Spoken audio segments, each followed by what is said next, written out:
Hello everyone, we just came from closed session. We'll begin in a few minutes.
Well, good evening, everyone. I'd like to welcome you all to this council meeting. Mayor McGarry wanted to be here. However, she's at MP May's town hall meeting with Prime Minister Trudeau. So as the acting mayor, I'm taking her place tonight. So Councillor Adshade, we already did a closed session meeting. We looked at a potential property acquisition, and we also discussed litigation or potential litigation, but there were no decisions made and closed. So there's nothing to report. Councillor Reid, you've got the motion to rise from closed session. I do. Thank you, Mr. Chair.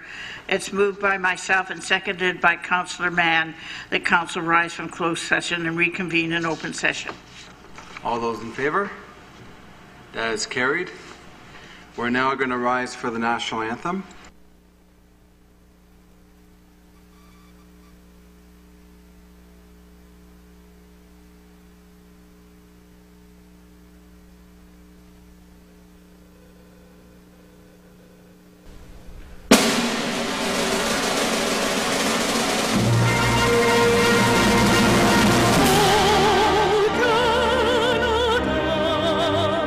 Oh,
Are there any disclosures of pecuniary interest?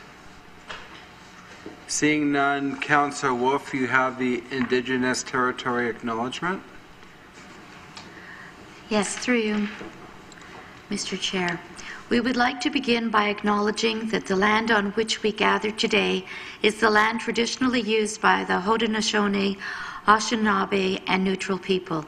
We also acknowledge the enduring presence and deep traditional knowledge and philosophies of the Indigenous people with whom we share this land today.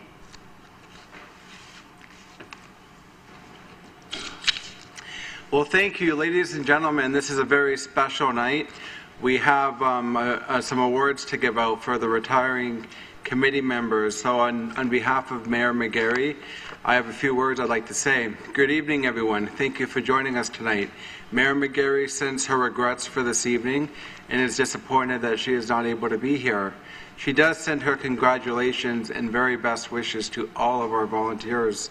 She is greeting the Prime Minister of Canada and representing the City of Cambridge this evening at that event. April 7th to 13th marks National Volunteer Week.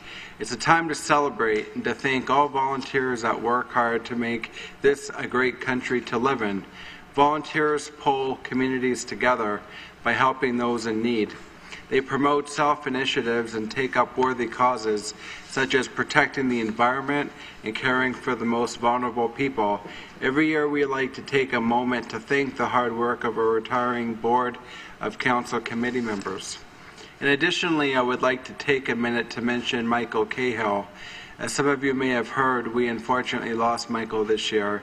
His loss is a huge blow to the committees he served over the last several years at the city. Mike retired from the Committee of Adjustment in December of 2018 after serving 8 years, of which he was chair for 7 years. And he was also a current member of the Municipal Heritage Advisory Committee for the past 6 years.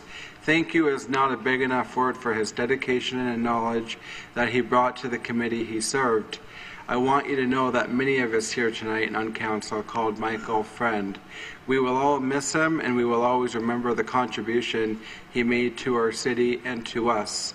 And now for the awards presentation, and I'm going to make my way to the front too. I'll start by calling up Michael Cahill's wife, Kathy, to present her with a plaque on behalf of the city that Michael loves so much.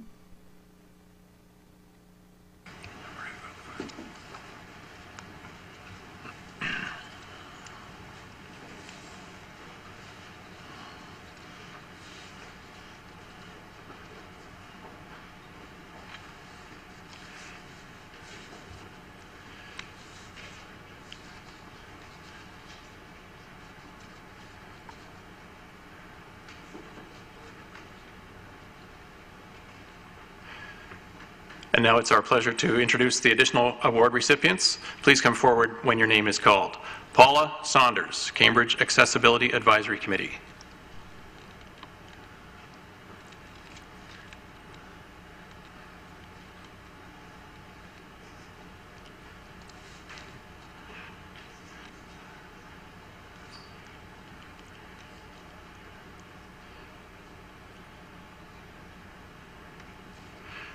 Miles Buck, Cambridge Farmers Market Advisory Board.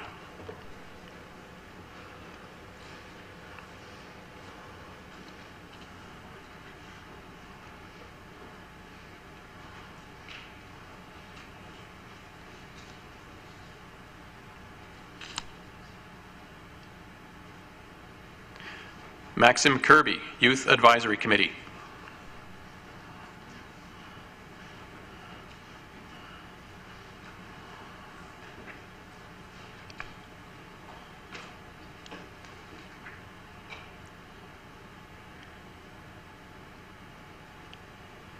Bill Kirby, Arts and Culture Advisory Committee.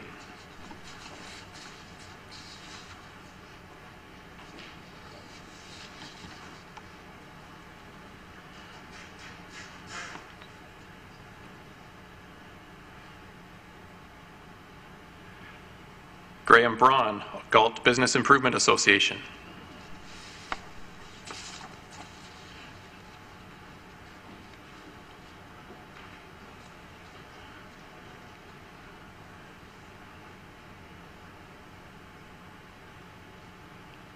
Jessica Martineau, Youth Advisory Committee.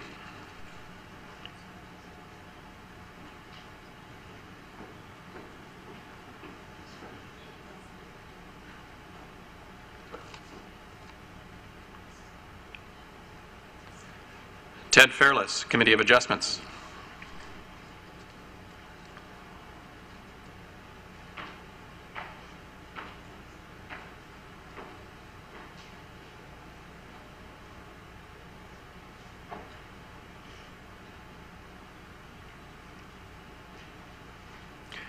And Teresa Gaspar, Arts and Culture Advisory Committee.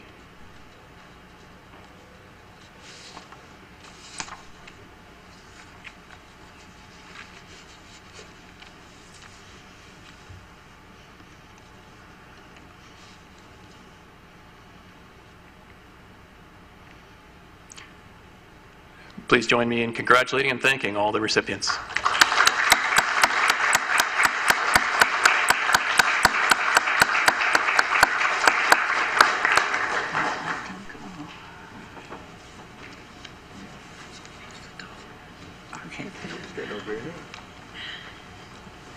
Okay, I have asked permission to speak tonight and have been given permission to talk about Charter Day, which is... Yes, you have, Councillor Reid, and I will let you take the floor on that. Thank you. And Charter Day is tomorrow, April the 17th.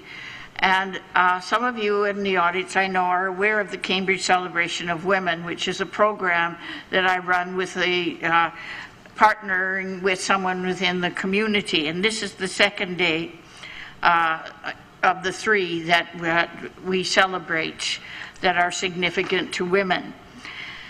And the rights for women went in on this day in 1985, and that was 3 years after the Canadian Charter of Rights and Freedoms was established in 1982. And it went in because, mainly because of a woman named Doris Anderson, and she led a landmark conference entitled Women and the Constitution on February the 14th, 1981. The government of the day was saying there did not need to be any further rights enshrined into the Charter. And from Doris Anderson's work, and women came from across Canada to Ottawa to fight for our rights in the historic activism show of support for including women's rights in the Charter. They came from every province and from every territory to have a say. And it was at this conference in 1981 that the women of Canada developed the sections 15 and 28 that ensure that women's rights are in the Charter. Section 28 says, notwithstanding anything in this Charter, the rights and freedoms referred to in it are guaranteed equally to male and female persons. It was this show of solidarity that persuaded the government of the day to include these rights in the Charter. So we celebrate this victory every year and remember that it was our foremothers who had our back. And I just wanted to share that with you and to share with you a poster that was left on the seats that I hope you may take home and share with other people so that everyone can enjoy tomorrow as our Charter Day. Thank you very much, Mr. Chair, for that opportunity. Well, thank you, Councillor Reid, and we do appreciate all the work that you do every year on this initiative, and keep up the excellent work on that. I'm looking forward to attending some of those events as well. I'm going to call up Cheryl Zenia later. Sorry, I'm not really good with last names. I'd like to welcome you to the podium.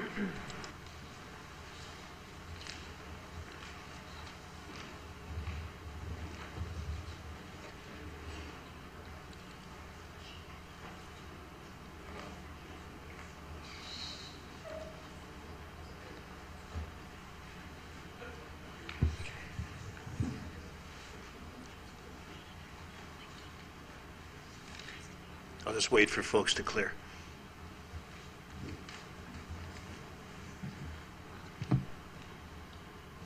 Through the chair and to council, just a point of clarity, my name is Dave Bush. I'm not Cheryl's onlighter.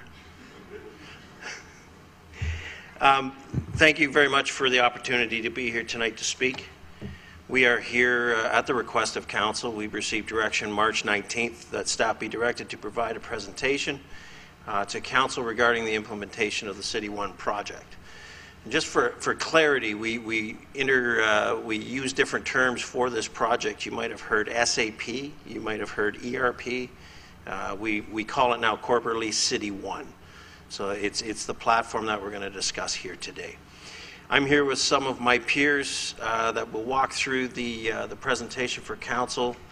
We have the benefits of the program. George Georgiadis, our Chief Information Officer, will speak to that. Secondly, we have Cheryl Ayers, the Chief Financial Officer, that will speak to the financial insights to the program and answer questions back that we heard on March 19th. And then the follow-up piece is Yogesh Shah, our Director of the Project Management Office and Asset Management.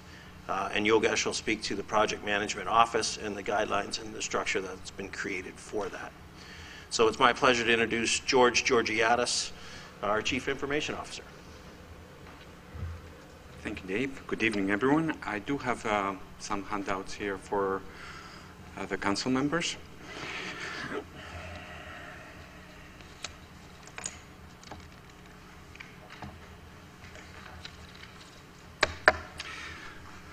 So as Dave said, you probably have heard a lot of terminology around this project. cityONE is an enterprise resource planning IT solution that allows an organization to use a system of integrated applications to manage the business. Most ERP implementations aim to streamline information across all business units and processes within the organization. The ERP project within the City of Cambridge align with the city's objective to improve service delivery to the citizens. More specifically, the implementation of a new ERP solution expected to deliver responsible management of financial resources to ensure transparency and accountability. The implementation of SAP's ERP system within the City of Cambridge was branded cityONE. The cityONE implementation produced many valuable benefits throughout the organization. 4 divisions significantly impacted or benefit from this implementation: finance, human resources, the project management office, and technology services. The report that was handed out is actually a complete list of all the benefits. For tonight, I'm just going to focus on a couple of benefits for each area. For finance, cityONE implementation created electronic workflows.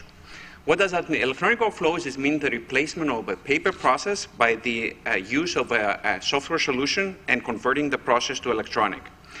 For example, invoices and expense claims are now uploaded directly into the system, immediately prompting supervisors for their digital approval. Future benefits include electronic purchase requisition forms to be rolled out throughout the organization. Scanning and storing of attachments. The ability to scan and upload documents into the system, which has greatly reduced manual documents filing and retrieval. Prior to the cityONE implementation, we had file cabinets storing all the information. Now all that goes away. All that information is available online. It also means real-time access to information. Now the users have the ability to create and view a financial report at a summary level, have the ability to drill down to see all detailed transactions, and then further drill down to see the purchase order and invoices, and finally retrieve the digital backup. cityONE is a powerful tool to efficiently review financial data. From a human resources perspective, it has produced numerous benefits. I will focus on payroll. The new solution has the ability to electronically generate retroactive payments. The system goes back every pay between the current date and the retro date and recalculates the earnings and deductions and assign it to the proper pay period with a within the retro range. This saves significantly time for the HR personnel when previously they had to do all those calculations manually. Every time a new collective agreement produce retroactive wage increases.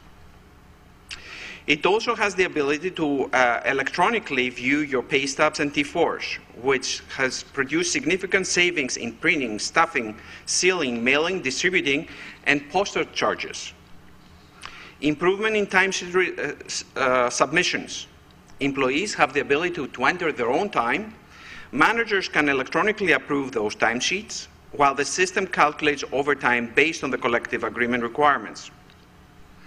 Improvements in processing off-cycle payments, such as when the employee misses a deadline for timesheet submission.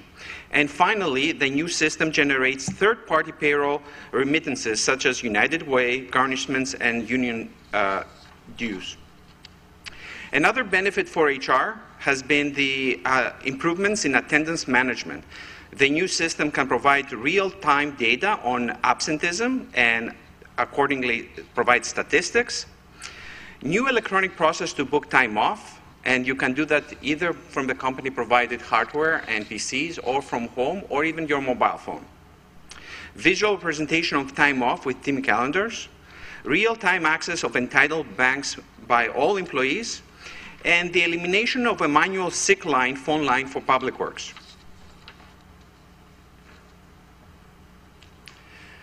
From project management perspective, from the project management office perspective, it gave the ability to roll out standardized documentation. The PMO went to great lengths to develop standardized templates for projects. A good example for this is the building design and construction unit used the faculty construction template for park recreation and culture renovation projects. That specific project, it identified the need for a notice of project to be filled by the contractor. This was not something that public recreation and culture project manager would have known without the use of the standardized resources. The PMO also was able to roll out project status reports that provides a complete overview of the project status, schedule, planned cost, actual spend, committed amounts for all open and active projects. This report is produced monthly, and it's circulated to the senior management, to other key stakeholders, and more importantly, it's published on the internet for residents for complete disclosure and transparency. The PMO also rolled out a detailed project status report, which provides comprehensive details on the project status of project milestones and individual tasks, detailed project financial information, status of purchase order issued, financial transactions, invoice and expenses, and change management records for any changes of the scope or the budget.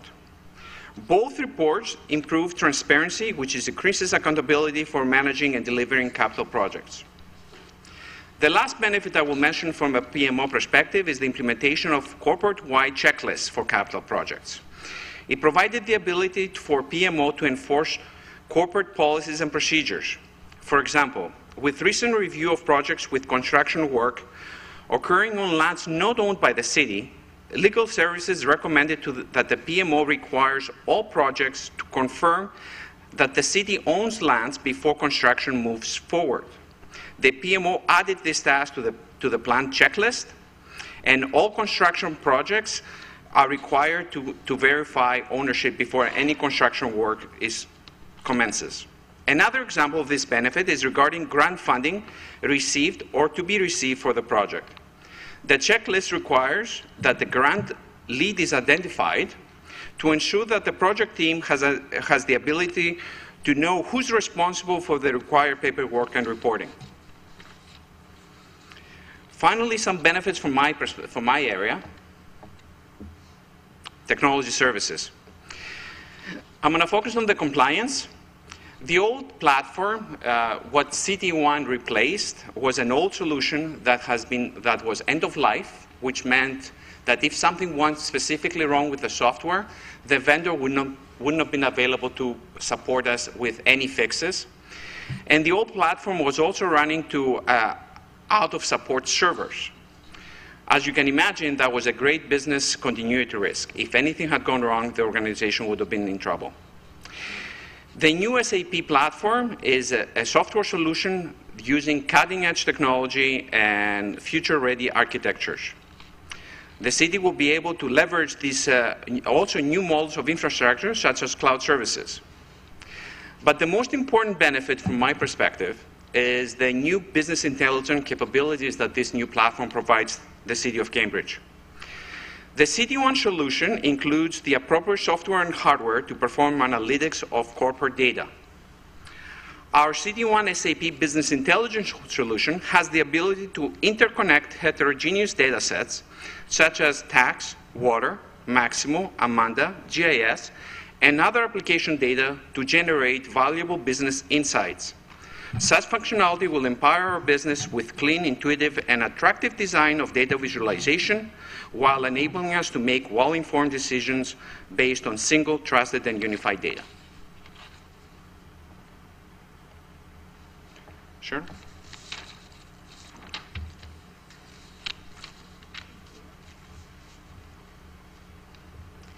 So looking at the financials of the project, back in July of 2018, an update was presented to Council on the status of the cityONE project, and the financial projections were presented at that time as well. So at that point in time, staff informed Council that $8.15 million had been spent so far as of December of 2017 on the project. And it was estimated that an additional $1.85 million was required to complete the project. That equals a total of $10 million in estimated project costs at that time back in July. In addition to that, there was $1 million in other related capital projects for things such as servers and infrastructure enhancements. So they were costs that were related to the project, but not directly related to the software. They were hardware and infrastructure enhancements that were required to support the implementation of the project. So back in July, there was a total of $11 million in estimated project costs. In March of 2019, last month, staff brought a report to Council updating them on the status of the project. Again, the $8.15 million had been spent as of December 2017. And at that time, and still today, staff are projecting an additional $1.2 million in expected costs to complete the project. So that is a reduction from the $1.85 million that was previously forecasted. So that equals a total of $9.35 million in approved project costs by Council at this time, plus the $1 million in other related capital projects. So the total projected cost to complete the project today at this time is $10.35 million, which is a reduction from the $11 million that was previously forecasted. Now, where has the money come from? The original budget for the project was funded from debentures in the amount of $6.5 million. Subsequent to that, there was a report brought forward to Council in October of 2017, which asked for an additional $900,000 to be funded from reserve funds to support the implementation of the project. And then, as I mentioned, in March of 2019, last month, a report was brought forward to Council asking for additional funding of $1.95 million from reserve funds to complete the project. So you can see by the pie chart at the bottom, the total funding approved equals the $9.35 million that's related to the implementation of SAP, and that has been funded from debentures as well as the Capital Works Reserve Fund, the Water Capital Reserve Fund, and the Wastewater Capital Reserve Fund.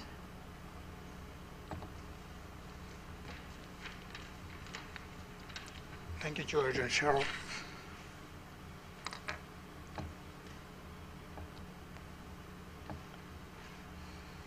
So the Project Management Office is established with the mission to provide a solid foundation for Cambridge's capital investment program by creating an environment of disciplined project management. In support of that mission, the PMO has 4 primary objectives: the project governance framework, capacity building, which is a training and mentoring and coaching of our project managers, project oversight, and project status reporting. Over the last couple of years, the PMO has rolled out a number of processes and best practices adopted from Project Management Institute, which is recognized world over, as well as peers from other municipal governments. So some of them I have listed it here, which includes project intake process, which reviews at the budget time, we require a project request form, which provides a clear scope, schedule, and resource requirement for every project in terms of capacity to deliver the project.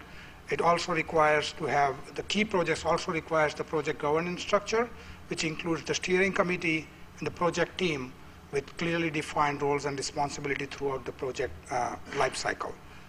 We also rolled out repository of tools and techniques and templates for project managers to use for the various processes and knowledge areas of Project Management Institute. We provided training, project management certificate training as fall of last year as well as spring of this year. About over 50 project managers have availed that opportunity to train themselves, and they received the certificate from PMO. As George mentioned, we have now project status reporting available, and we provide that to senior management every month. At the same time, there is a detailed report available for project managers to review every task, the milestones, as well as the financial information of the project. We have also adopted a change management process, which is a requirement for any significant change in budget, schedule, or a scope requires the sign-off from deputy city managers, project management office, which is myself, CFO, as well as the city manager. And finally, we also have now a website where all projects are listed on a website with clearly providing the status, percentage complete, the schedule information, as well as the budget information. The key projects also have the specific project web pages. The projects such as like Recreation Complex, Fire Station 6, Old Post Office, with a significant interest from the community and or significant impact to corporation. They all have a risk management plan and project communication plan defined. Thank you very much. Well, thank you. Are there any, or do we have one more? We have Dave too? Or no? Okay, I'll go right to questions. Councillor Leggett, you've got the first one. Thank you. I actually have questions for everybody who got up there, so. Yeah, what I would encourage is just ask them one by one, and then we'll get the appropriate person to answer. Oh, okay. When we, perhaps this is for George, I'm not sure. When we started out on this whole project with something that is so intricate, did we look at buying a completed package so it wouldn't cost us more, or did we have software created just for us, or was it a combination of the two? So were there add-ons to an existing package? When the organization went to the RFP process, it went with the requirements. The RFP process didn't ask for development. Having said that, as the organization proceeded with the implementation and as the implementer refined our requirements, it did lead to some customization. It's not really called development, but it's more customization, custom reports or custom integration between certain application packages. So no, we didn't do actually research and development, so to speak. Oh, okay, so it wasn't something we were prepared for, it sort of happened to us. No, again, the RFP didn't include that, and it didn't really happen. What it did happen is specific customization requirements, which is a normal process of the implementation. Any organization cannot take this software package as straight off the shelf and implement it. There are certain requirements to be able to meet our workflows and processes. How we treat a certain process, let's say from a payroll perspective or even from an approval of timesheet perspective, it may be different from a different organization. So it does require customization. Follow up to that. So we had already an expectation that there would be add-ons and... Correct. Okay. So Cheryl, maybe you could answer this question. or it might be George, I'm not sure. It was spoken about complete disclosure and transparency on project management. I know we've had residents who would like to have that capability with our city budget so that they can drill down into our budget process and see what's happening, what changes are being made throughout the year. Is that going to be happening, or is that something we're looking at doing in the future so that the public can see that stuff? Aside from HR stuff, I don't mean that, but I mean... I can answer the question. Now, the website currently has all capital projects in there with the approved budget as well as the actual spend to date. Okay, so... that's currently published on internet website. All open project is listed there. Okay, so would that also be operational? Because I know somebody asked to be able to get stats, and they were told they had to go through FOI in order to get what you're talking about. So it's there for them to... It's a summary, the line item, not the details of every invoice or every... So it's like what we got at budget time, basically? Yeah, we go through their budget meetings. Okay, so it's not... Okay, so there isn't a complete... It's not, there's no drilling down then of them to be able to... What we are publishing on our website is the visibility of the budget. I don't think at the present time we're providing real-time view of exactly what the current state of the budget. That's potentially something that we can look in the future, but that's okay, that was part of my question, whether we could look at that for the future. So would like to explain further. I'm going to hand it over to the clerk. Well, just to echo what George was saying through the chair, is that we've had our quarterly budget meetings where it's all a standing of council, where Yogesh now through the project management office is reporting on a quarterly basis where it's public and transparent about outlining all of our capital projects. So I think that's answering what you're referring to. In a way, thank you, Michael, but I think what I'm looking for is for the public to be able to just access it on the internet instead of attending our meetings, so that if they want to come to one of our budget and audit meetings, they're prepared for it and know what questions to ask, and maybe inform us of things that we could be doing, so it's helpful to us as well. Absolutely. Through the chair, correct. Yeah. And through the chair, just for reference, like through the chair, that you don't talk directly to the clerk. Thank you. My apologies. My apologies. So, Mr. Bush, can you please explain for the full-time employees, have we added extra people on to do any of the risk management stuff, or are we utilizing people and changing their job titles and some of their job duties to accommodate this? Through the chair, the answer is we've reallocated current FTEs. There's been no additional staff added. We've simply taken existing FTEs and reallocated those numbers to change and create new positions. Okay, thank you. That's it. Did I miss somebody? No, Cheryl, he answered for you. Okay, thank you. Councillor Mann. Done. Thank you, Mr. Chair, and through you to the team, thanks for the presentation. I have a number of questions here, and I hope you'll indulge me. First of all, George, value for the money that was spent. And I know that I'll call it cityONE. cityONE was an off-the-shelf product that we purchased because of what we needed. But cityONE was off the shelf, and it had to be modified and customized to meet the needs of the city of Cambridge, because it's like buying a basic model vehicle, and then you put all the add-ons so that you have everything you want at the end of the day. The car might cost this much, but at the end of the day, it's going to cost $25,000 more because you put all the add-ons on. Through the chair, you're partly right. The only thing I would say, even the basic, it's not like you can buy the basic and any organization will be able to start working. Right. It's almost like you're buying the Lego box and you still have to put them together. And it all depends how complex you're making that process of the customization. It's an enterprise solution. It is a complex software, and from my perspective, the effort that was put in this project for the last year and a half, it wasn't out of the question. It wasn't unrealistic effort. Some organizations, it actually takes them 2 or 3 years to roll out the amount of scope we rolled out in a year and a half. Thank you. And then, how would you, George, describe the product that we had prior to obtaining cityONE? So, I heard you say earlier that it was at end of life, but can you give us a little bit more of a description of what we had and what we went to? Yeah, what we had, it was a very standalone solution from a finance perspective. What we replaced it with is a system of applications. It does include HR, it does include finance, it does include accounts payable, PMO. So we replaced it with a large solution that exceeded the capabilities of the old solution by leaps and bounds.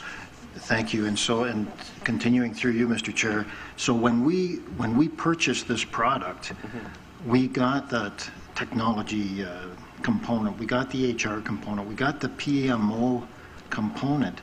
All those components we didn't have prior to, so we didn't have a project management component to manage this type of project. So we were kind of trying to move our way through it with not really knowing how to go about it. Would that be fair? Through the chair, that's correct, yeah. Thank you. And then if you can, so at the end of the day, we spent a lot of money. What is the value that we got for that money? Did we get value for the money spent? Through the chair, the document that was circulated, it aims to answer that question. We did get a lot of value, we did get a lot of functionality and benefits that they were not existed before. Replacing paperwork processes by electronic, that provides significant efficiencies. But again, the most important question, the most important benefit is the fact that we do have now electronic information, real time, that we'll be able to use in an intelligent way to do the analytics and utilize that information to answer business problems that we have in the future. Thank you, and that makes us far more effective and efficient as we move forward because we didn't have those systems in place prior to. Correct. Thank you, and I think my next question is for Yogesh, so you're off the hook. And Yogesh, I think it's already been answered. You, on your first screen that you pulled up, there were 4 categories that you identified: governance, capital build, and yes, project oversight and project status reporting. And those standards, as George said, didn't exist prior to this initiative. Are you aware of standards like this existing in the city at all prior to this cityONE technology? There was no proactive approach. So this is a well-designed approach to go forward, ensuring that all projects are delivered successfully. And we plan the projects and set up ourselves for success. And so we have appropriate resources allocated and schedules. Thank you. And I have one more question, and I think this one's for Mr. Bush.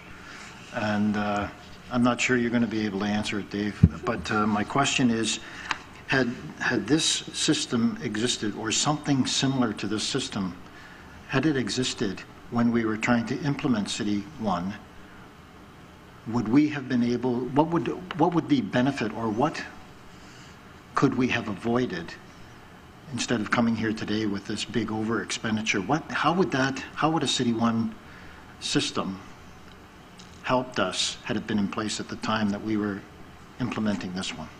Through the chair, it's a good question. I believe the project management office, with the guidelines and the controls and the systems that are in place, would have assisted implementation of this process. We didn't follow that at the time. It's not so much SAP or cityONE having the module for project management. We didn't have the guidelines and the established protocols that we do now. So it's a combination of both, the software and the governance to the process. So now, instead of feeling our way through the process, we have clear guidelines on how to get from point A to point B and make sure that all the boxes are ticked off as we go through it, so that we don't fall into this situation again? Yes, through the chair, it's a defined process now with expectations, accountability, and a transparency that we haven't had before. Thanks, Dave. And thank you, Mr. Chair. You're welcome. Councillor Devine. Yeah, thank you, through the chair. How's everybody doing tonight? The PowerPoint presentations that have already been given, I assume that's going to be part of the public record.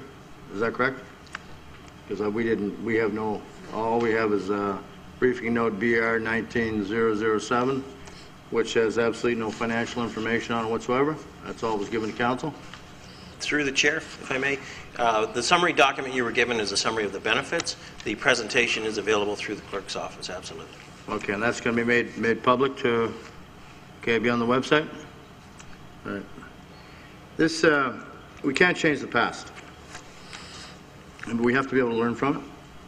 We have a project here that started out with a budget of $6.5 million, and that's where it started out, $6.5 million. I think it started out in 2015, if I recall. And it budgeted to $11 million. Now I see it's down to 10.35. Clearly, there was a number of things that get out of control.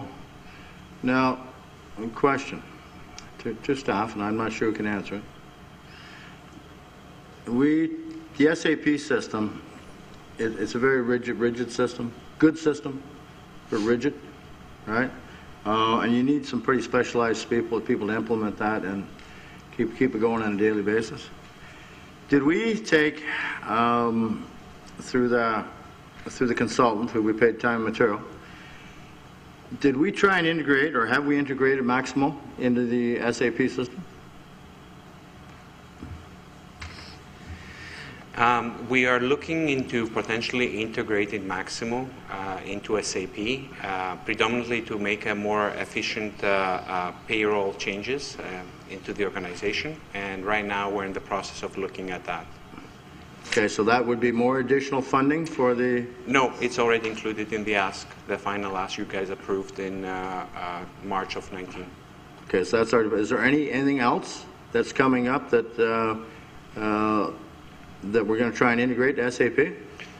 Through the chair, not at this point. Again, you need to keep in mind that as a council, this is a massive enterprise solution. There will constantly be things, such as even in my presentation, we talked about purchase requisition going electronic. That will cost money for the organization to roll out. It's intended to cover the cost internally or through capital requests in 2020 and so forward. Yeah, it doesn't matter how we cover it, the taxpayer is going to pay for it. Okay, so because it's a new functionality that doesn't exist today. So any new functionality that doesn't exist today, it will require investment to be able to roll it out. Okay, so the question is, how far do we go with it? That's my concern. Okay, there's one corporation I work for, I put in SAP, good program. Very rigid, it was difficult at first, and as it rolled out, it worked quite well.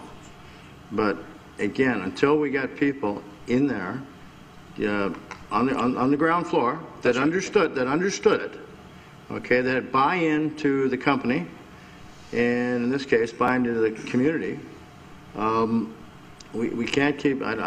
This time and material, I'm sorry, it doesn't cut it for me. Absolutely, there's no more time and material with a vendor. Right now, we do have a support contract while we are in the process of recruiting internal resources for the team. But yeah, all the future work will be done internally. Okay, now next question. I noticed on one of the slides that come up where we went from 11 million to 10.35 million. We took 2.55 million from Capital Works Reserve Fund. What jobs are going to be held up because of that?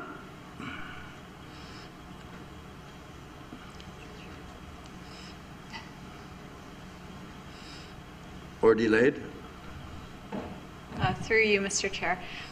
Those funds were through savings from previous capital projects. So as capital projects were completed, the funds were returned to reserve fund, and that's where those funds came from. Okay.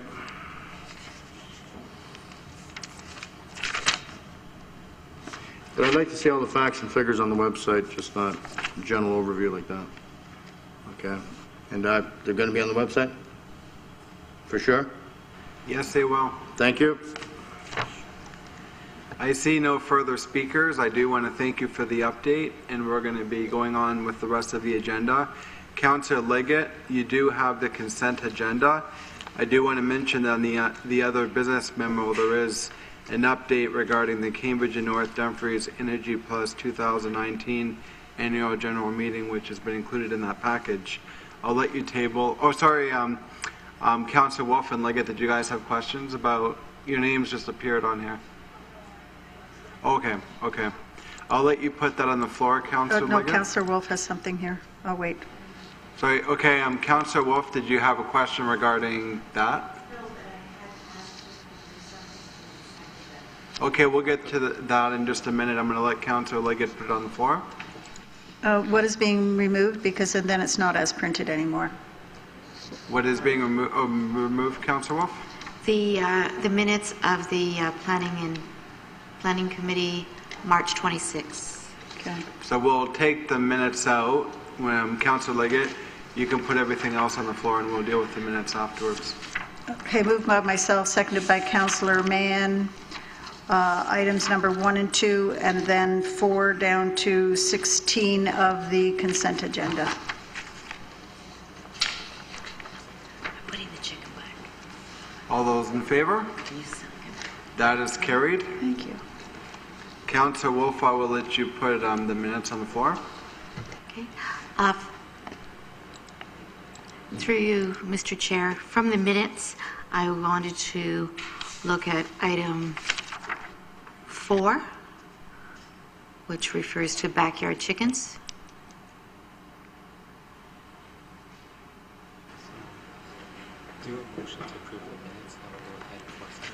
Okay, we'll do the motion to approve the minutes first, then we'll deal with that item right after. Separately? Okay, thank you. Okay. So for the minutes, mover and seconder will be just as mentioned, I assume? Or Wolf and Reed will be the mover and seconder. All those in favor? The minutes are carried, except for the part that we're going to be dealing with now. Councillor Wolf, you can put that on the floor. Okay.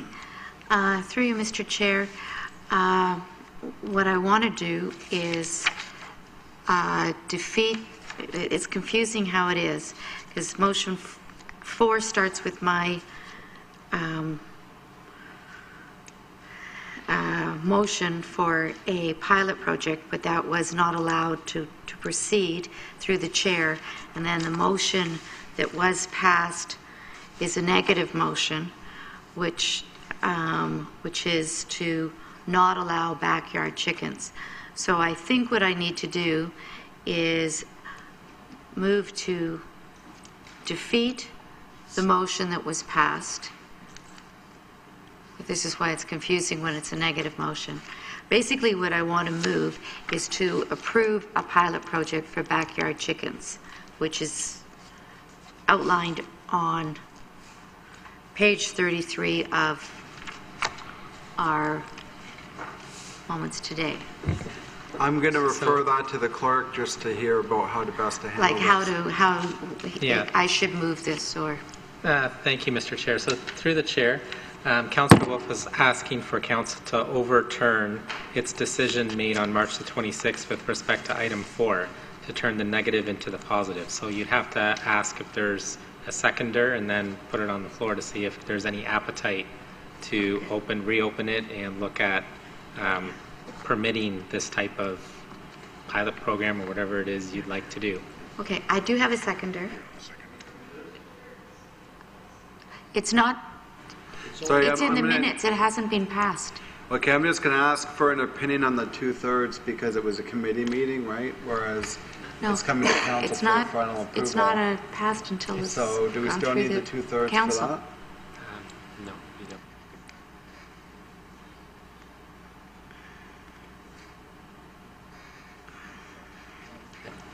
So my thinking was correct in the sense that we don't need the 2/3. Right. And the reason why, through the chair, I'll just explain a little bit, what council's dealing with is a committee recommendation.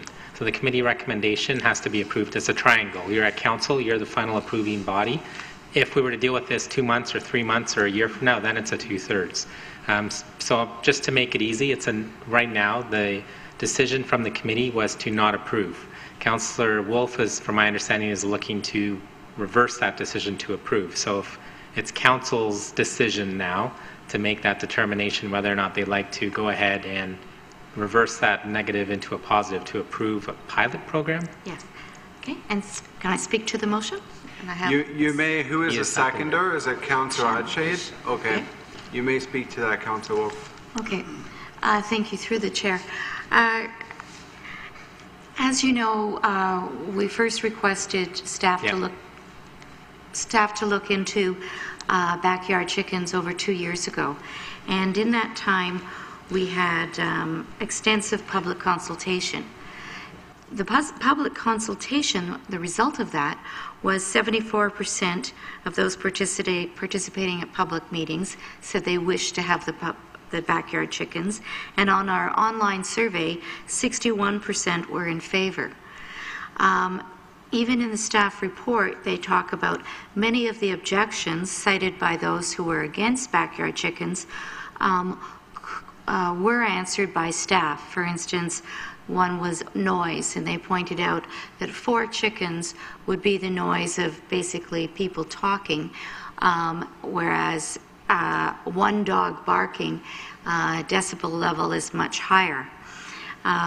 We were pointed to different other cities who have the backyard chickens, and there is no problem.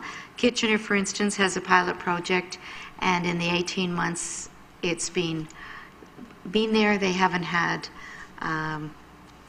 any complaints, and it's fine. Waterloo, which didn't go with a pilot project, grandfathered their chicken coops.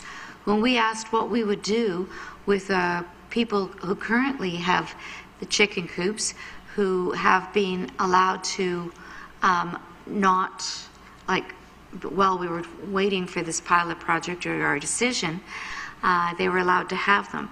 And then staff said that once we do this motion, they will no longer be allowed to have them, which creates a problem.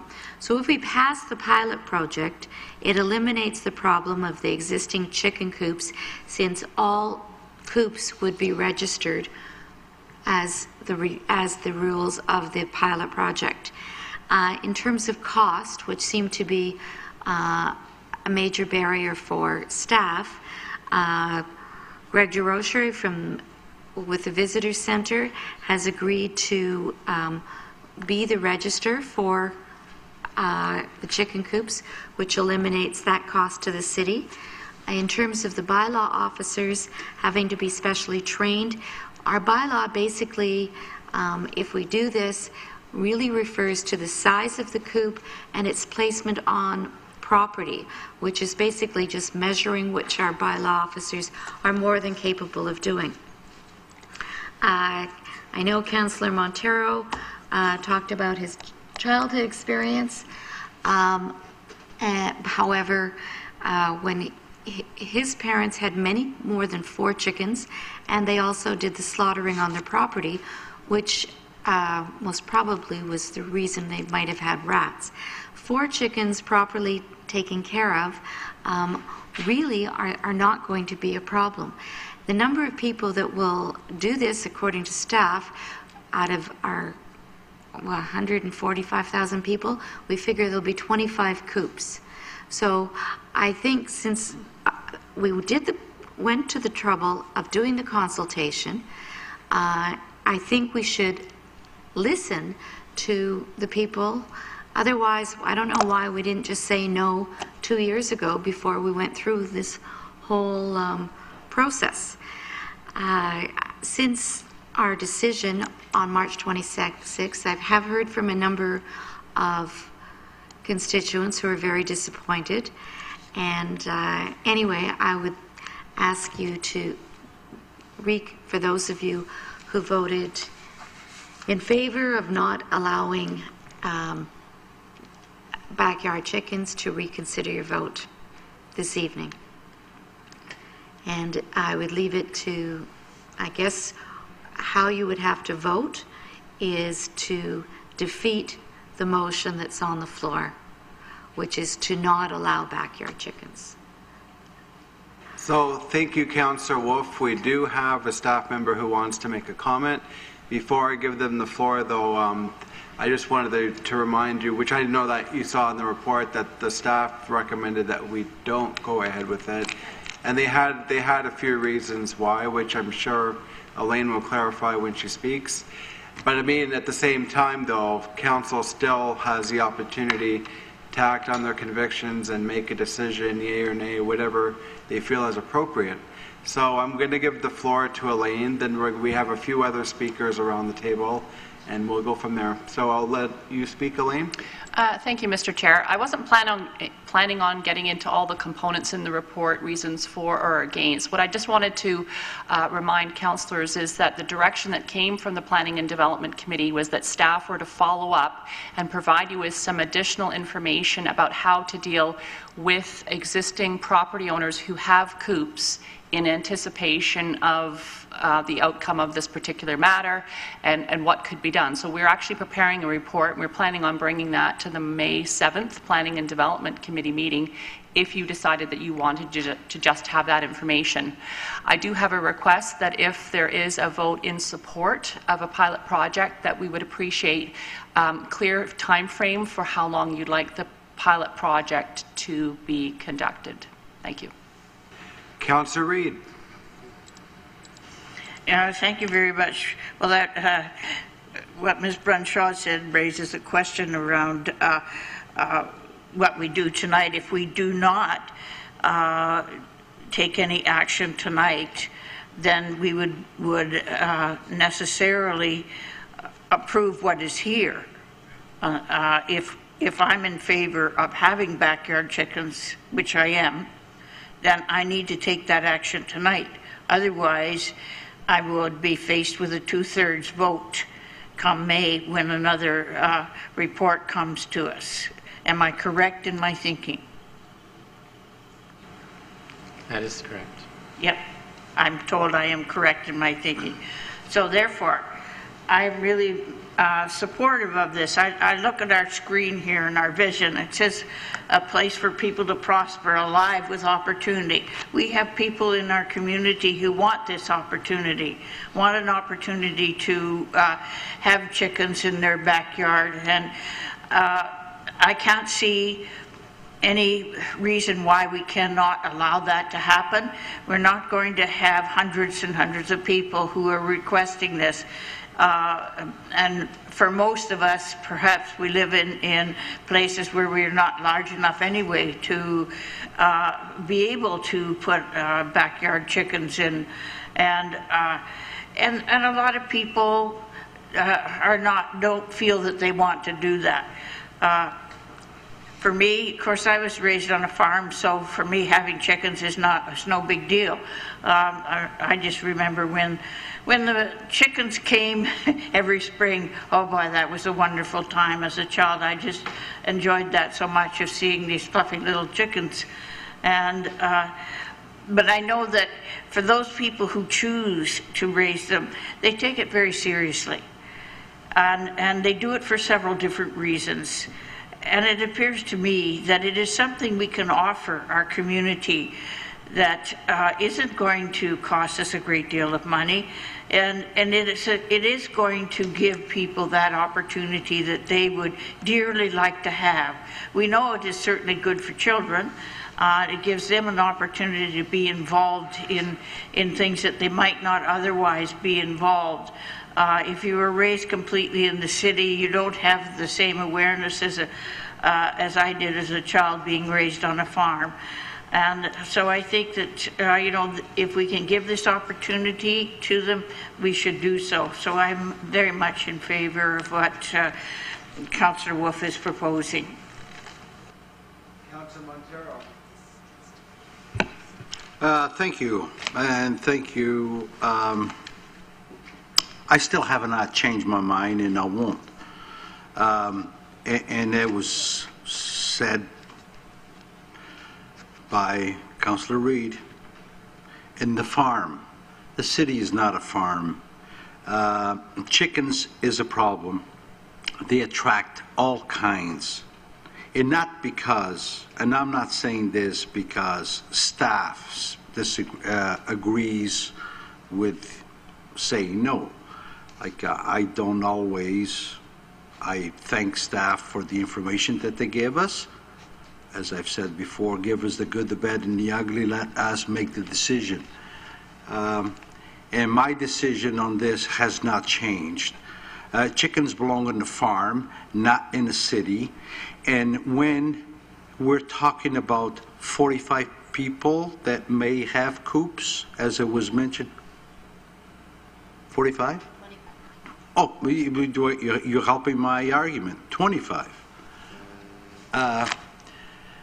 When we made this decision in committee the last time, I've heard from a lot of people that they agreed with council with the way they went at that particular time. So it depends how you spin this. Yeah, I've heard from a lot of people that agree with us, and because we have a population of 140,000 people, and we're talking 25 coops, so who's saying there's a majority that wants it?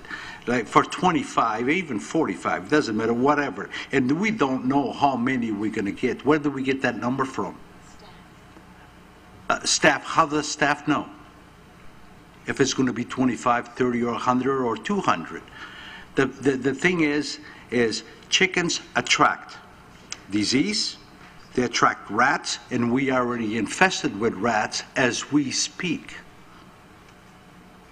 We have rats all over the city. It attracts, then it will turn neighbor against neighbor, because when it's something new, people look after it. But after a while, you don't look after it. And it goes into despair, and guess who's going to wear it? We, the city, by bylaw, responding because somebody's not looking after that. But let's go talk about the children. It was brought up. They know where eggs come from, or whatever. That is not. Then the next thing you know, then we're going to have beef, goats. Then we're going to have lamb in town to see where the children, where this is all coming from. Come on. This is not appropriate, not for a city our size.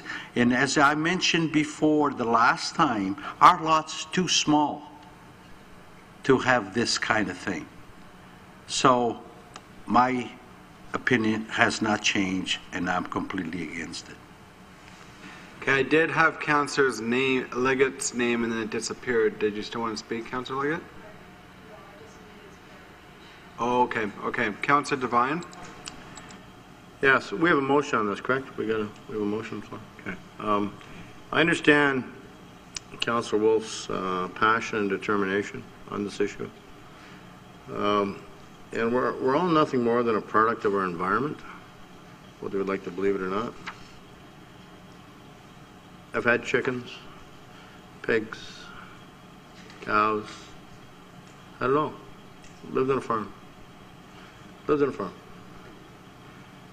Chickens are probably one of the dirtiest animals in the world, to be honest with you.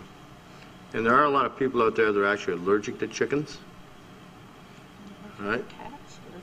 Well, just a second. She was getting the microphone. All right? There's a lot of people that are allergic to chickens. And I don't know why we want to introduce that to people. And I don't want to get in a position where we're pitting neighbor against neighbor, because I'm very afraid of that. We see on a constant basis what it's like when you get some neighbors fighting and they get their heels dug in. Again, Councilor Wolf, I admire your passion on the issue, but I can't support it. I cannot support it. Thank you. Councillor Leggett. Yes, thank you, Mr. Chair. I'm not going to support this motion either, and I go back to all the same concerns I had previously. You know, rats, skunks, raccoons. You know, the skunk dig down 2 feet to get under something to get to the food that they want. I have problems with it pitting neighbors against neighbors. I have problems with the slaughter of the animals or the fowl. We had some really good comments by people who went on the website or sent us letters of why we should not be doing this. And these were people who weren't just speaking because they thought it would be cute to have a few chicks or hens and have eggs. These are people with in-depth knowledge of it. And one of them was Tamara Brown, who runs the sanctuary for chickens, roosters, and for hens, who are abandoned by people who thought it would be cute to have these to show their children how to, how this food comes into being. And she's overwhelmed, and there just isn't enough space for these fowl when people want to get rid of them. And I have concerns about us not having enough people in our bylaw enforcement area. They've already said it's going to be problematic. I think they were pretty clear the last time they came before us. So many reasons I just can't support Councillor Wolf's motion. Councillor Adshade.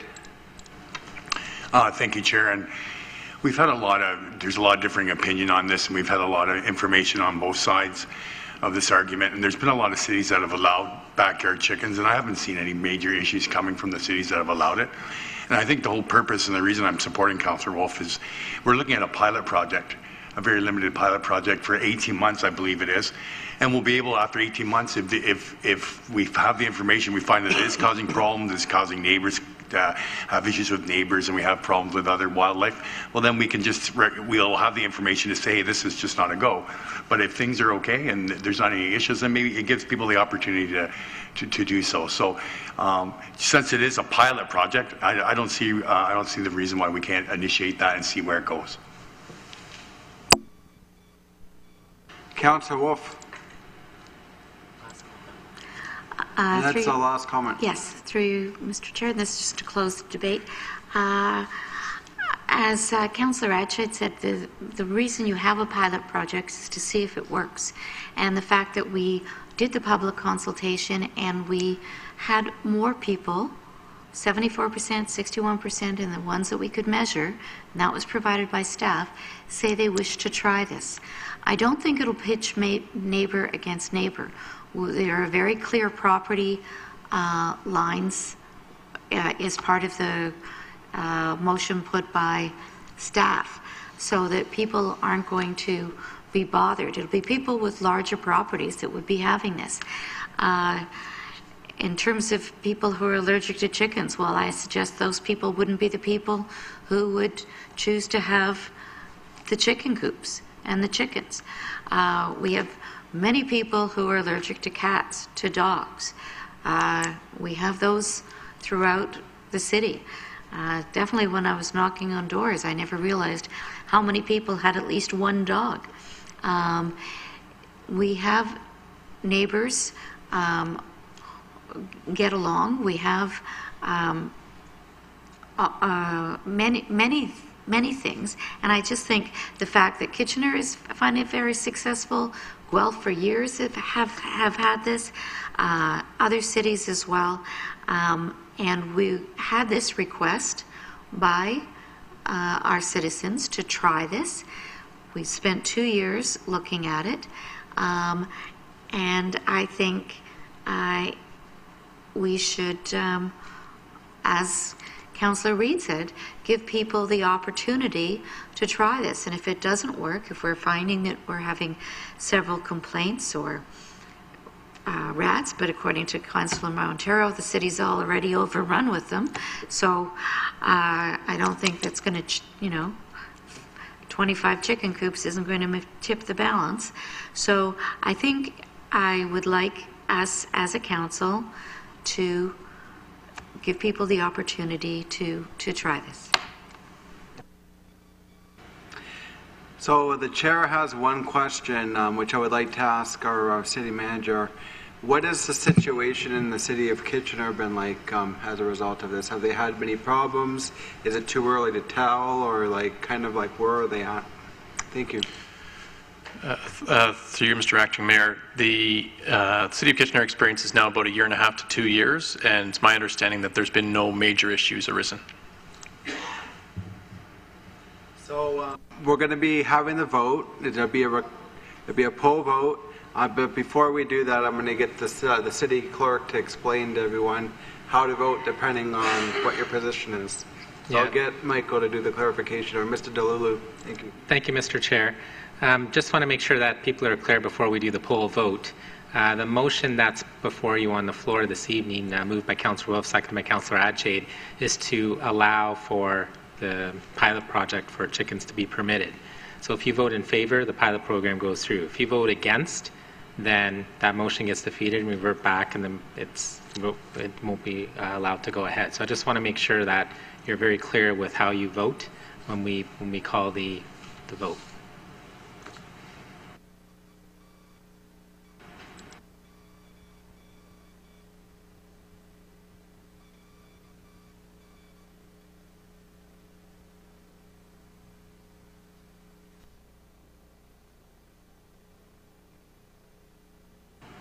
So the pilot project does not go through. It fails on a 4-4 vote. So it will not be permitted in the city.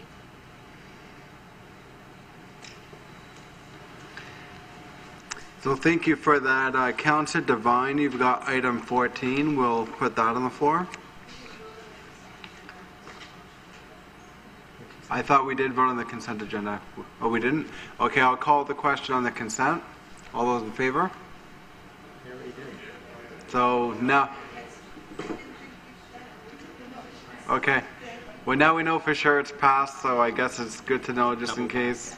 Or it's double passed, I guess, legally, but. All right. So, yeah, Councillor Devine, I'll let you put item 14 on the floor. Motion moved by myself, seconded by Councillor Liggett. Updated council staff relations policy that report 19-134 OCM. Updated council staff relations policy be received, and that the updated council staff policy attached to report 19-134 OCM be approved. And I'd like to speak on it, please. And I'd like to reserve to be able to speak last on it as well.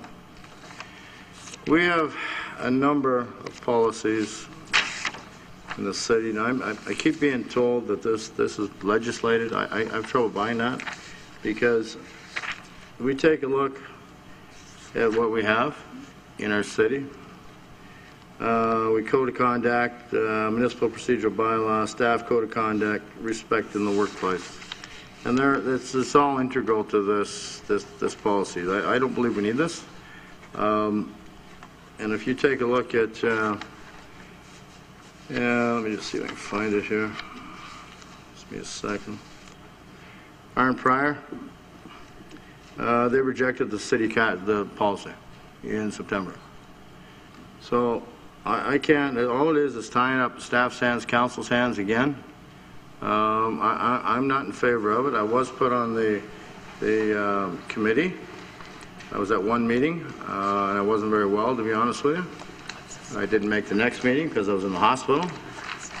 But there's myself, Councillor Reid. We had 3 deputy city managers there. We had Jeff Woolmer there. We had Michael DeLula there. So it was definitely weighted in city staff's favor. So I'm against the policy. I'm going to have the clerk, Michael, make a comment on that. So, Michael, you've got the floor. Yeah, thank you, Mr. Chair. I think as provided earlier to Council, we do have many policies in the city that talk about relations and codes and expectations. But as outlined and explained to Council already, this is legislation that municipalities are obligated to put in place. That was detailed in the staff report before you the first time, and it's reiterated the second time around, that by March it was mandated that councils go ahead and put in place a relationship policy, which is, in a sense, binds the different types of policies we have in place. And I think this policy does a good job at doing that. Councillor Liggett. Thank you, Mr. Chair. I did extensive research on council and staff relations policies, quite extensive, and I spoke to city managers, CAOs in other communities as well. Those people who I have been connected to over the years, and I asked for their input on some of my concerns. And one of the ones that I ran across, so first let me talk about the province's website on this. That it may be that we have to have this done, as Mr. DeLulo has said, but the province has not said to us that you have to have such an in-depth document to go hammer at council, because when I read this document, this is like a sledgehammer coming at us again. It makes us and other councils around the province be afraid to do anything, to be able to say anything in order to represent our constituents.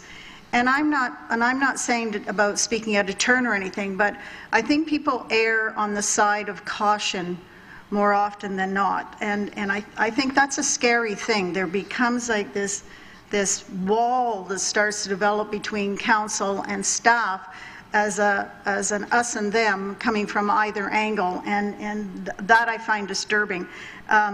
So when I look at what the province has on the website on how to handle this, there's items there where they say these are just a list of bullet points of things you may want to consider, but you don't have to. You know, you don't have to put all of these things in this document like we have in this. They're just saying they may be things you may want to consider, if that's what you want to do. There's no clear thing where it says you must have this in your policy. So when I look at Smith Falls, theirs is very short and sweet, and all they've done is it's still called Council Staff Relations Policy, and they have a short, sweet one sentence on policy statement, another sentence on purpose, another sentence on policy requirements. And then all they do is they list that they have, number 1, their code of conduct for members of council, number 2, employee code of conduct, number 3, violence, harassment in the workplace policy, 4, procedural bylaw. And they just connect to those. So it says that your policy is that you will connect to and adhere to these 4 policies. But then what we've done on top of that is we've said not only are we going to do these, but we're going to hammer you down even more. We're going to put this big, huge document into place to make you guys behave yourselves, because we don't think you're behaving yourselves. We don't think you're being respectful. We don't think that you're doing the role that you should be doing. Maybe that's not what was the original intent of this document, but as I read this document, that is what I find glaringly obvious. And I can't support this. I'm also disturbed by the fact that one of our representatives around the table was not there. This should have been deferred until he was capable of being at that meeting to represent us, because we did not have one of our representatives there to speak on our behalf. Through the chair, we had, Councillor Devine was at the one meeting. One, but he wasn't at the second. True, That's what and I'm the saying. direction was for us to bring the report back this evening, so we had to carry on, and the council member that was there instructed us to carry on, and that's what staff did. Okay, I hadn't finished talking, excuse me. But Councillor Devine was not there at that second meeting, even though Councillor Reid gave that direction to do that. Councillor Devine was still one of our representatives and was not at the table. So that direction was not fulsome from the council representatives. Following the meeting, just through the chair, we also circulated it to the working group. So all the members had a second opportunity to weigh in. So this code of conduct before you takes that part into consideration as well. So we had many opportunities to review the code. Okay, if I can finish. I still go to the fact that our representative was not there, whether something was circulated or not. When you're in a meeting and you have the verbal context, it's very, very different than anything that could come by email. So I can't support this at all. I think there's things that need to be changed, pulled out, and some of the stuff, there's no. When they talk about what council has to do, how they have to be, there's nothing there that says how staff have to be towards council in some instances. So there are in some places, yes, but in some there are also some missing. So I won't be supporting this like this. Councillor Montero. Thank you. Looking at the report, yes, there's some things here that could be tweaked, but what bothers me the most is we formed a committee. We had 2 representatives of council to be as part of this discussion with staff. and one of them wasn't there. And the first meeting that he was at, he had some health issues, and the second time he wasn't there. So the representation seems a little lopsided, and this is just a question of fairness. We got to be fair to this. We should, if there were 2 councillors assigned, there should be, the meeting should have been postponed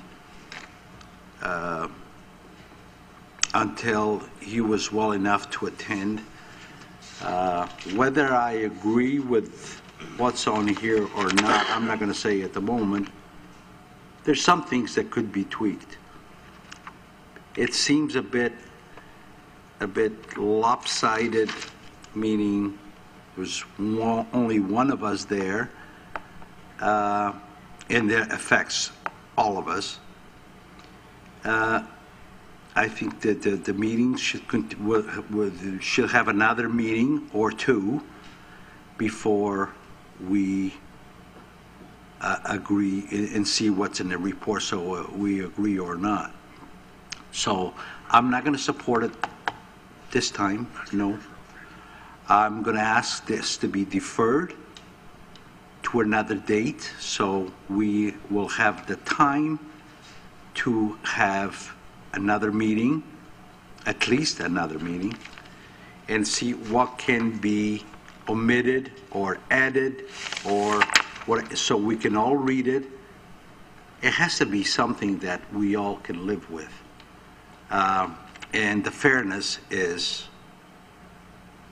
we weren't represented at the meeting well, or with only one of us. And at the, going back to when we assigned 2 people to this affects the 8 of us, or 9, I should say. The head of council is a part of this. I think we should have more councillors on this meeting, not just 2, at least 3 or 4. So I'm asking for the deferral. Well, thank you, Councillor Montero. One of the options certainly is that we could have it go back to the working group, and we could also request a 3rd councillor to be added to that, or if council wants to debate the number and have a 4th one, we could look at that as well. As long as it's not a quorum, 4 will be fine. And during that, if the committee wants to communicate with the rest of council outside of that, they have that option to do that. Okay. I've got 2 other speakers. That's only my opinion, and I'm putting that out for deferral. And I'd like to hear from the rest of council what they think. Okay, so I think the way I'm going to handle this is we'll take it as a deferral. You do need a seconder. Who wants to be that seconder? Councillor Adshade, I'll let you be the seconder. So the deferral is on the floor, and it's time and place. And how many councillors do we want to look at putting on? Like, are we going to look at 4? Okay, so 4 would be fair. Yeah, we'll ask to put 4 on, and we're going to be debating time and place. Any comments? Divine, Reed, Wolf, or anyone else who wants to comment on time and place? Okay, Councillor Wolf, you can speak, and then I'm going to go to some of the other. My question is, are we doing time and place of deferral, or are we doing the number of councillors? Are you combining those 2, or? We are combining it, although I guess you have the right to split it if you want. You do have the right to split it if you want to vote. Well, my question which I do quite often, as you know, but I'm sorry, yeah.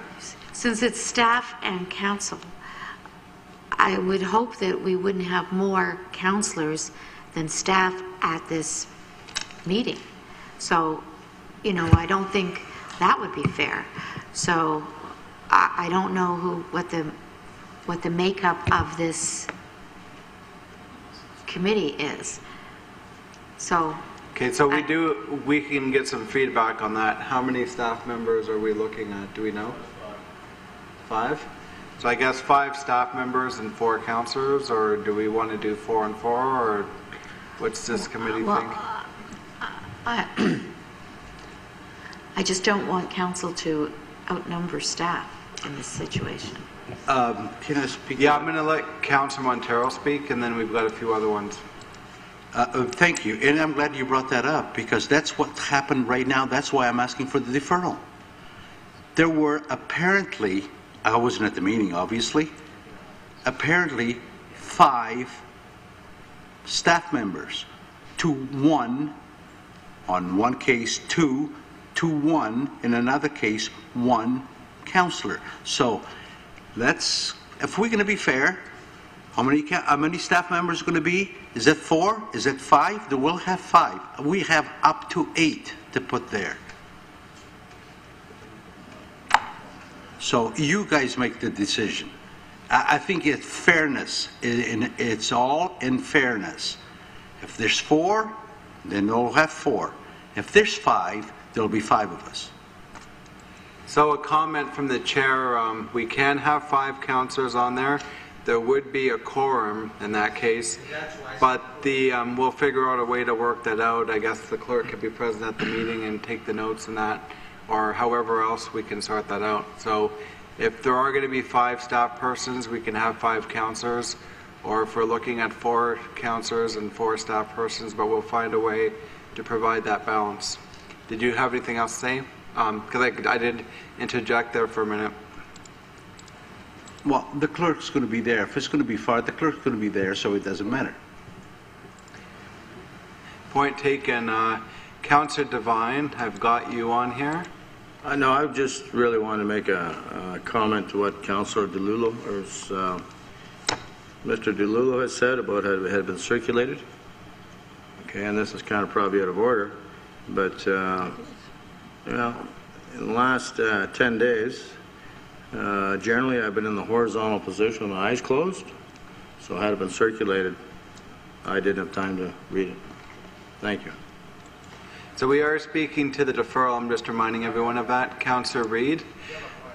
By Councillor Devine, yeah, we have noted that, and certainly we'll follow up with that. Councillor Reid? No, I don't want to speak to the deferral. I wanted to speak prior to the deferral. If the deferral fails, then I'll go back on. Well, I have no further speakers, so we are ready to vote on the deferral and a poll vote, I assume. I can kind of read minds here. Okay. We'll do a poll vote and the deferral.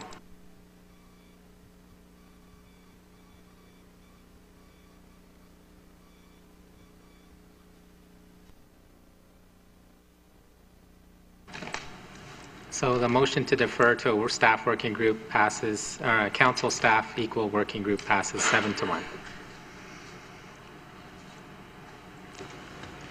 So the deferral carries. Do we have any other motions? I think we've covered everything. I'm just going to. So, yeah, notice of motion. Is there any? Oh, sorry, Councilor Montero, you'd like to say something? I'll give you the floor. When is the meeting now? Like, is that to be announced at a later date, or time and place? Oh, have we decided on a date for the meeting? I'll let the clerk handle that. Yeah, through the chair, we'll organize. Staff will work through the mayor's office to develop the 4 individuals and look at timetables, so that we can come together to make sure that everyone's able and ready to be present, and then we'll report back to a future council meeting. Okay, thank you. Notice of motion. Other business. Oh, Councillor Liggett. Thank you, Mr. Chair. This is a good news story. At last General Committee, it was passed through the consent agenda for the rental of the Lutz House downtown. It had previously been rented by one of our union locals who didn't require it anymore. But since then, the Ontario Parks Association, that represents all 444 Ontario municipalities, we've come to an agreement with them for them to rent that house downtown as their headquarters. Apparently they're extremely excited about it, and our economic development and our parks and recreation and culture are our staff in that area are also very excited. So we have that potential of having many visitors in the community for workshops and conferences, which could most likely spill into our downtown restaurants and our shops. So I'm as the downtown representative, I'm very excited about that. And I think that a special mention should go to Chris Zimsky because, as James Goodrum has stated in this email, that Chris was the driving force behind this initiative. And most of us know Chris, and we appreciate having him as a staff person. He's very valued by all of us. He's one of our hard workers, and his heart is just so there for the city. And I think this project here shows just how much, again, he holds those values dear to him. So I'm just very excited about it, and I wanted to make sure that it was out there for the public to hear about. Thank you for sharing that. It's always good to hear positive things, and appreciate you bringing that forward here to the meeting. I do have something briefly to share as well. In my own ward on Canamara Parkway, you may have heard about the very unfortunate incident of the shooting, but the person's all right, thankfully. But there was a very difficult situation in that apartment building where there was this nasty tenant, and who was causing a lot of problems for the residents in the building. And they were actually running their own drug dealing business in the apartment unit, and they were also running a brothel as well with prostitution. So it was a very serious incident. And I guess the guy who was involved in the shooting was one of his clients in that. And it was just a horrible situation. So I want to commend our staff for working very well with the residents and myself and trying to bring a solution to this issue. He will be evicted, not this Friday, but the following Friday. And it's been quite a process, not any fault of staff. It's just that it takes a while to evict a tenant, and as you're probably aware, they have appeal rights and things like that, so all that had to be sorted out.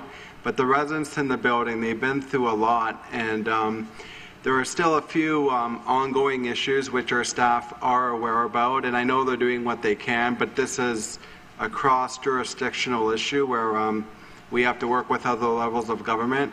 And anyways, the reason I'm mentioning this is I do want to applaud staff because it was a horrible situation. I mean, the people in the building were they were afraid for their lives.